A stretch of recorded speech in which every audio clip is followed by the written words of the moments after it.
No idea. Good presentation. Actually, my question was related to the budget because I didn't see that in the written presentation. Actually, this chart is pulled directly from the written.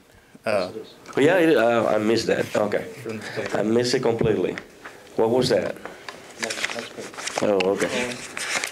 There it is. Oh, okay. I missed that completely. This is just to, oh yeah.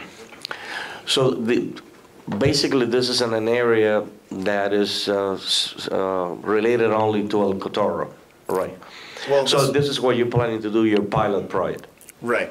We chose Cotoro because of its proximity to the pump station. And the pumping station. And from there we can serve 2.7 million people, roughly a quarter of the population of Cuba, with our delivery trucks. Okay. When you were making now your oral presentation, I heard that in order to, if this is successful, and it may have all the ingredients to be successful, and I heard that you need to replicate this in 4 times in order to... Right. Because the population of Cuba is approximately 11 million people, and this plant is capable of serving 2.7 million. Volume-wise, we'd need 4 times the volume that this one plant would be capable of producing. Okay. All right. Okay.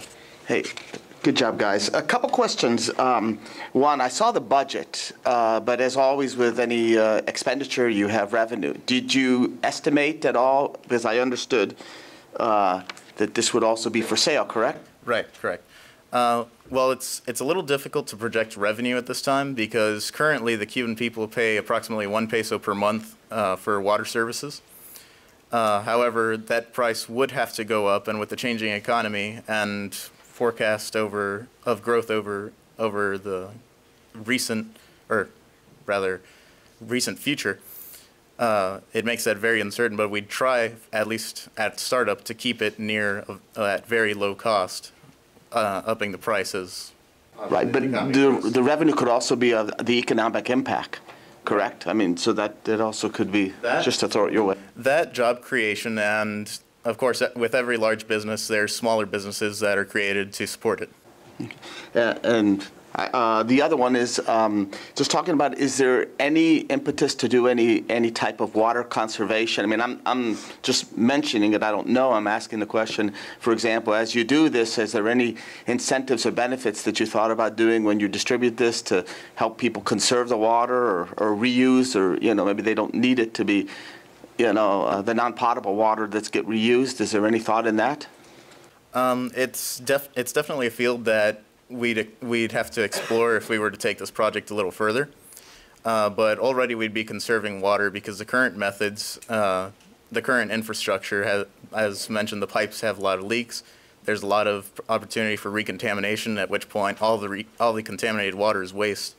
So our system, being a more secure and safe system, would waste less water in getting it to the customer. Good job. Gentlemen, congratulations. Outstanding presentation. Wonderful written presentation.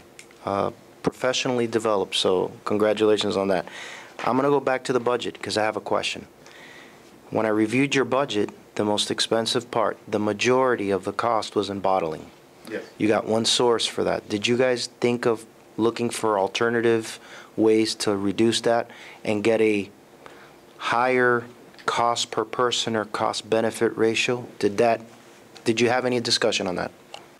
We did have some discussions on that, and that's based on the number that 20 almost 24 million comes from a U.S. company that sells these containers, and that's pretty much a worst case scenario number because ideally we could find a company that would be willing to set up locally near our factory to provide us with these. But worst case scenario, this would be our initial startup cost to obtain all these containers needed. Thank you. I appreciate that you modified the title of your project, which originally was presented as ultra water treatment, and now you present it as a solution to Cuba's drinking water. And it's obviously a very good idea for a venture, an economical venture. So we've been going back to the budget. And on the revenue side, on your answer, you miss probably realizing that the clients are going to be hotels, restaurants in the initial phase, which would be glad to support a reliable source of their needs with the appropriate price. So that's something that you might want to keep in mind. But my question really relates to another areas, because you made some claims of a socio-political nature that would you like to explain how is that supported by the work on your project? Pedro, you like to address? The social political nature of this project will be essentially it's been calculated by political scientists that as a society progresses, industrializes, and becomes more modern, democratic institutions are strengthened, and this project will definitely be one of those societal aspects of modernization. It will definitely provide workers economic stability. As we said, the pay that we're offering is going to be 4 times higher than the average Cuban pay today, which is very low.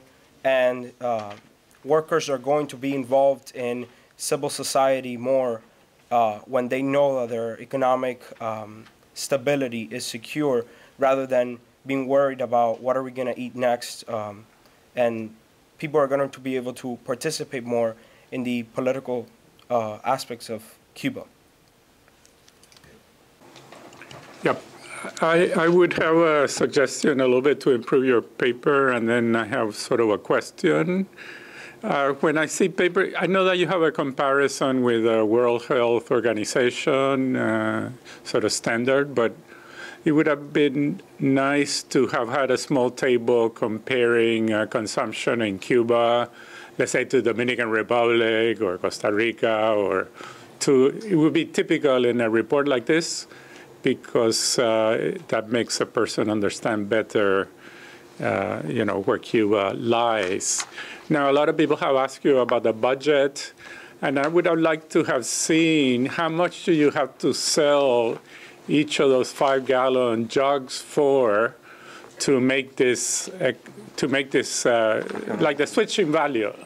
Okay, what makes this have a return of 0% to the investment, and maybe what would be required to have a 10% return on the investment? It seems to me that would be a very simple calculation with the numbers you have, and that would allow us, because if it's $1 a gallon, it's very. I mean, we want to know if people can afford it. So the issue is, this is a wonderful thing. Water is needed, but can it be afforded by the people? Does this model give you affordable water, given the low incomes of people in Cuba? Well, to address that question, like I said previously, currently the Cuban people are paying about a peso a month, which obviously that number would have to increase. Right, but to how much? Because a person, I think minimum is 5 gallons a day is sort of like minimum consumption. No? So you have a family of 25 gallons a day, let's say. How much would that cost under this model? Because you need to know if this is affordable or not, even though. Right. Well, we had calculated that serving this water at even just a $1 per person purchase on a monthly basis, because at least for now, because $1 is a lot as far as an average salary goes today. Serving 2.7 million people over the course of a month, that's $2.7 million. Over the course of a year, that's nearly 36 million. So in a year, almost all those initial expenses would be covered, and pretty much break-even point at that point. Okay.